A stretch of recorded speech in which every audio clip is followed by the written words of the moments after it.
What's going on, everyone? My name is Ballad, and I'm fighting all the bosses in Crimson Desert without food, so you won't have to bring 323 cooked meat to each boss fight. Today, we'll be fighting Excavatron. Excavatron's moveset is a lot more simple and slow-paced compared to Hornsplitter, and he sticks entirely to melee, which makes it a lot easier to punish him back and get some damage in. I found that this fight was all about being patient and meticulous with your attacks. Excavatron's first attack is a single arm drill, where he'll put his right arm forwards and attempt to attack you with the drill.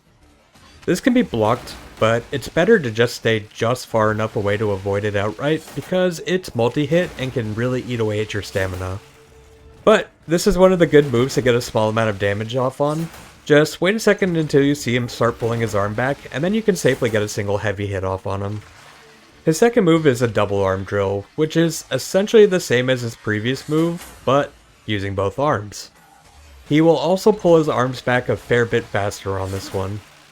This is another good move to get a single heavy hit off on him.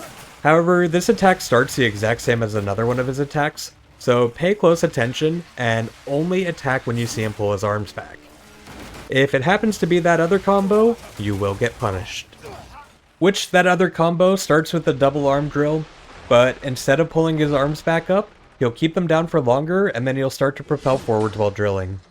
Hence why we don't attack on the double arm drill until we see him pull his arms back.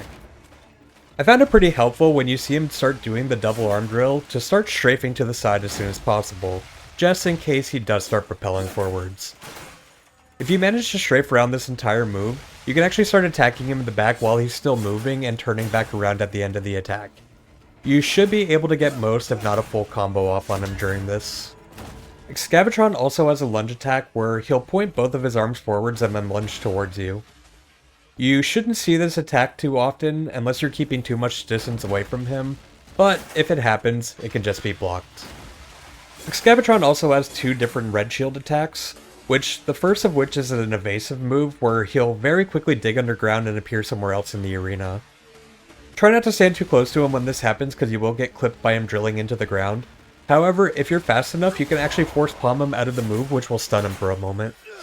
His other red shield move is another digging combo where he'll slowly drill underground, and once he's underground he'll start chasing you around the arena, shooting geysers up periodically until he finally tries to jump out of the ground on you.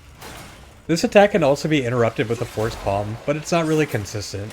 From both my testing and reviewing the footage, it seems to me that you have to be centered with his head in order for it to work, and if you're not, you'll get shredded by the drills. But there's good news, you don't actually need to force palm on this move. He gives you just as big of a window to attack during his recovery animation at the end of the attack. Once he goes underground, he'll start moving towards you, shooting up geysers periodically which can be blocked. However, it's better to try to get some distance and avoid them altogether in order to keep your stamina up. After a few geysers, there'll be a short delay and he'll actually teleport near your feet, and then one final geyser will come up just before he resurfaces. Move away from that final geyser, but not too far. The moment he resurfaces, you can actually get a full combo off on him during his recovery animation.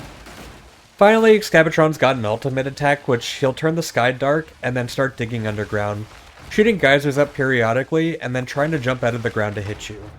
This attack is much more dangerous than the previous one. The geysers on this attack can't be blocked, and his resurfacing attack is incredibly strong. The pattern for this attack is he'll shoot up two geysers and then jump out of the ground during the third geyser and then go back underground, which he'll repeat 3 times total for 9 hits.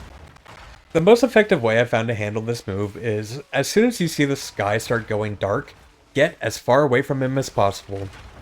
You should be able to outdistance roughly the first half of his attack, but he will eventually catch up to you by the end. So in order to avoid the rest of the move, keep track of his pattern and keep moving at all times. When you see the second out of the 3 geysers come up, immediately start dodge rolling during that second geyser in order to avoid the resurfacing attack. Now that's it for all of his combos, and now for the strategy. The strategy for this one's honestly pretty simple. Just be patient and get chip damage in and slowly whittle him down. He gives you a lot of opportunities to hit him, and most of his attacks are really well telegraphed and easy to avoid. Couple things to note, I found heavy attacks to be best on this fight. After his drill arm attacks, the lunge of the heavy attack helps reclose the gap since his arm is pretty long, and the wind-up time of the heavy attack will help you avoid getting clipped at the end of his drill arm attacks. Another thing I noticed is that using Forced Palm at any other situation other than while interrupting the red shield attacks is pretty dangerous. He tends to recover faster than you will, and you will take a drill to the face. And finally, watch out for the explosive barrels on the side of the arena and don't get memed on like I did. And that's about it for this one. Excavatron was a little intimidating at first, but if you follow this guide, you shouldn't really have any issues taking him out. I'll be putting my sloppy no-heal kill video at the end of this one if you want to see the full fight, but if not, feel free to skip it.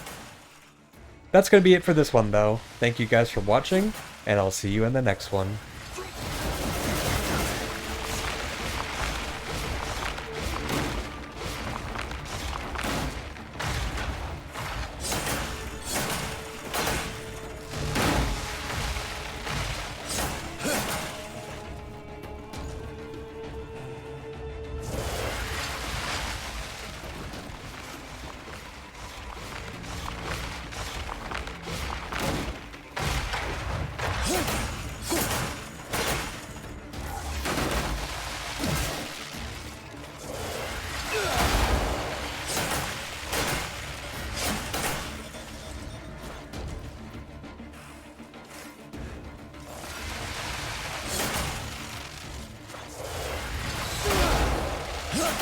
Huh.